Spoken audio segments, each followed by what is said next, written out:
Today voice news channel. CM Yogi Adityanath ने UP board के मेधावियों से कहा, पुरानी किताबें स्कूल की लाइब्रेरी को करें दान।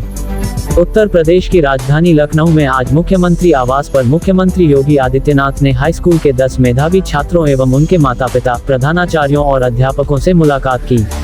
सीएम योगी ने कहा कि प्रश्न पत्र विद्यार्थी के मानसिक स्तर को जांचने का एक माध्यम होता है। प्रश्न पत्र बहुत क्लिष्ट हो तो यह अच्छे परीक्षक की निशानी नहीं होती। प्रश्न पत्र सहज हो, सरल हो, वह हर बच्चे के मानसिक स्तर को जांचने का माध्यम बन सके कि वह बौद्धिक रूप से कितना परिपक्व हुआ है।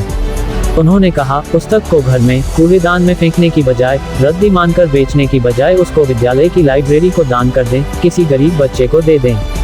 उन्होंने बच्चों की पढ़ाई के तौर तरीकों की जानकारी लेते हुए सभी को अपने पास एक छोटी डायरी रखने का सुझाव दिया। उन्होंने इस डायरी में जरूरी बातों को नोट करने की सलाह दी। कहा, अगर सभी बच्चे रात्रि 10 बजे तक सो जाएं और सुबह 4 बजे उठ जाएं तो यह उनके स्वास्थ्य के लिए अनुकूल होगा। रात भर जागने से दिन भर व्यक्ति को थकान रहती है, स्वास्थ्य पर भी प्रतिकूल प्रभाव पड़ता है। हर विद्यार्थी को पुस्तकालय जाने की आदत जरूर डालनी चाहिए। प्रयास करें कि माह में कम से कम कोई एक पुस्तक जो पाठ्यक्रम से अलग हो, जरूर पढ़ें। सीएम योगी ने बच्चों से कहा कि दूसरों के नोट्स के भरोसे कभी तैयारी न करें, खुद तैयार करें। विषय का कॉन्सेप्ट क्लियर नहीं होगा तो नोट्स आपको तात्कालिक सफलता तो दिला सकता है, लेकिन दीर्घकालिक लक्ष्यों में यह कभी उपयोगी नहीं होगा। मेधावियों से उनके करियर की योजना पर चर्चा करते हुए सीएम योगी ने कहा कि राज्य सरकार अभ्युदय कोचिंग संचालित करती है। यहाँ NEET, JEE, UPSC, UPPSC, NDA, CDS सहित विभिन्न प्रतियोगी परीक्षाओं की निःशुल्क तैयारी कराई जाती है।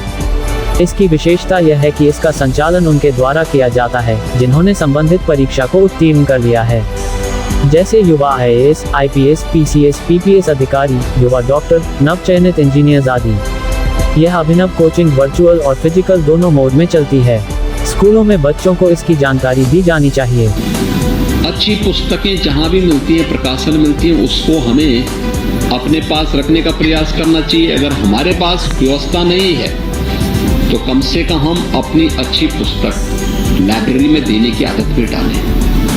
पब्लिक लाइब्रेरी में, स्कूल की लाइब्रेरी में। अब जैसे आप हाई स्कूल पास करने के बाद अगली कक्षा में जाएंगे, अगली कक्षा में जाने के बाद आपके पास हाई स्कूल की जो बुक्स होंगी, जो किताबें होंगी आपकी, आपका दायित्व तो बनता है कि उस पुस्तक को घर में कूड़ेदान में फेंकने की बजाय या रद्दी में बेचने की बजाय उसे अपने स्तर पर विद्यालय की लाइब्रेरी को अगर आप दान कर दें, किसी गरीब बच्चे को दे दें,